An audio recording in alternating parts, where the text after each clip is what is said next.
So I can safely assume that all of us here are pretty familiar with the Jesus from the Bible, the one we see on the cross, the long-haired, white-robed Jewish guy from a couple millennia ago. We know that he did great things. He lived about 33 years. He died for our sins. He resurrected to save us from the fires of death. And this is really the core of who Jesus is. But actually, there is much more to Jesus Christ than his earthly incarnation.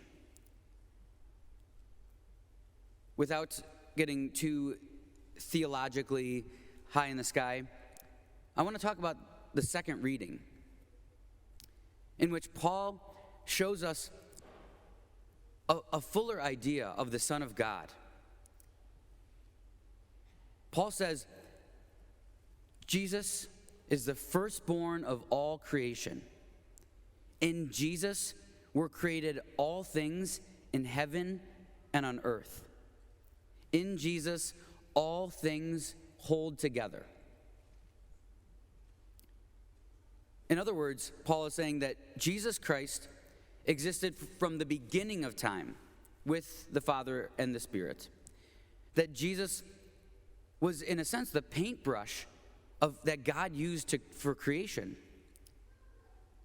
And that Jesus is the glue that continues to hold all existence together.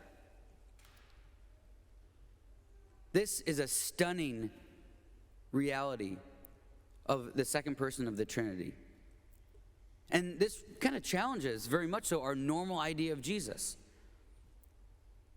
That Jesus didn't just come about at a point in history, that once Jesus was in Mary's womb, that actually was not the beginning of Jesus.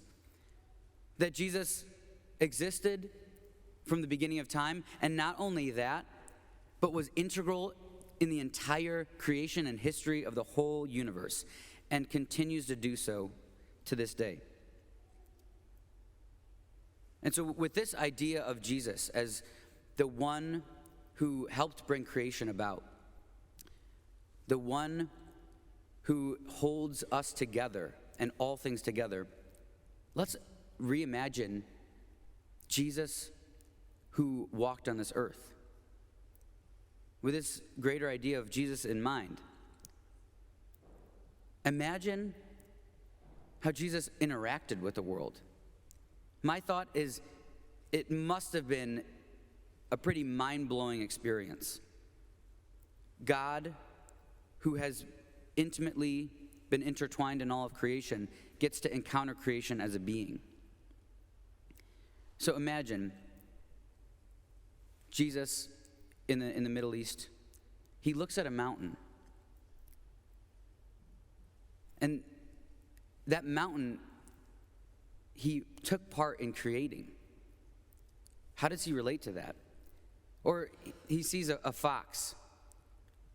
And that fox, he's currently sustaining that fox's life. And as we see in the scriptures, Jesus looks at a woman whose whole ancestry and future generation he helped bring about. This is a pretty beautiful and absurd reality that Jesus got to live. And now, since Jesus was human, I would assume that not all of this data of divine knowledge just flooded his mind. You know, it probably wasn't like some computer going through data.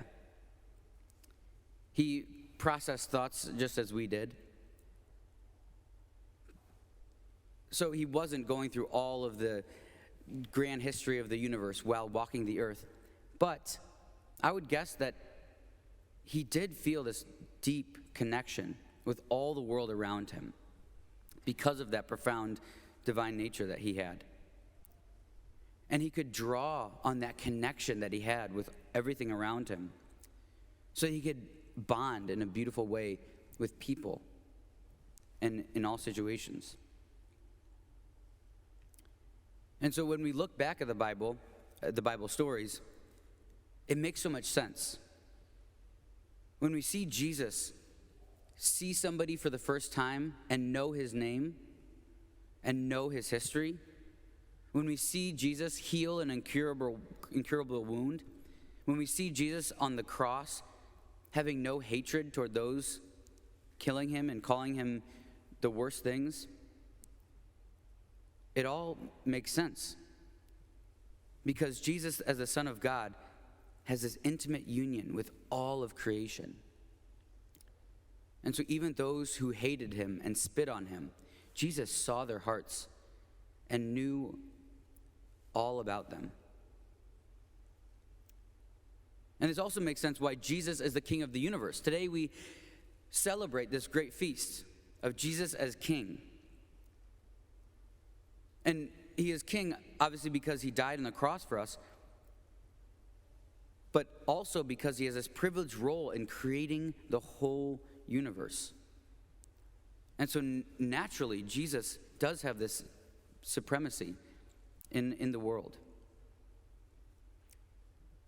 So thinking of Jesus' privileged ability to encounter the world in this transcendent way, to connect with people and things on this deep, deep level, we might be a little jealous. We might feel like we also want that sense of oneness with the world, that sense of knowing all things, that sense of being able to love at any moment.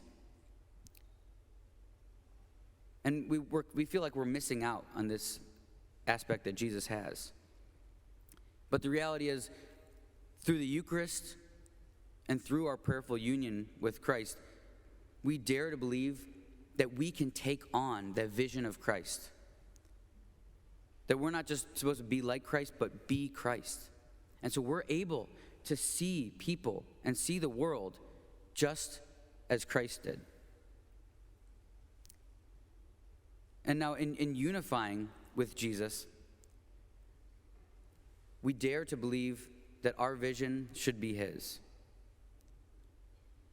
This means that we don't just see the world as indifferent, as cold, but we see the world as one unified and inflamed with divine love and divine purpose. We don't just see random people passing by, but we see people as beloved brothers and sisters whom we desire to know and embrace. And so for us, where do we need particularly to take on this vision of Christ? Particularly, I think all of us are challenged to take on this vision of Christ, to re-envision those people who we see as unlovable. You know, think about the callous relative that you dread seeing at Thanksgiving. Think about the unbearable colleague that you try to avoid at all costs. Well, we look at them and see all of their flaws and all of their sins, their terrible past history. With Christ's vision, he sees their gifts. He sees their wounds that need healing. He sees somebody totally lovable. And maybe we need Christ's vision to look at the world in a new way. Oftentimes, it is easy for us to look at the world or the culture as something that's disintegrating, falling apart, irredeemable, disgusting. And so while we see the world, or maybe the culture, as depraved, as chaotic, Christ and Christ's vision sees the world and is able to understand the fresh avenues to preach the gospel to a bunch of starving people and to light hearts on fire. Today and every day, we have the chance to unify with the Son of God, Christ the King, the one who partook in the beginning of creation and upholds creation to this day. May that Christ transform our lives and our visions to see the goodness and beauty in all.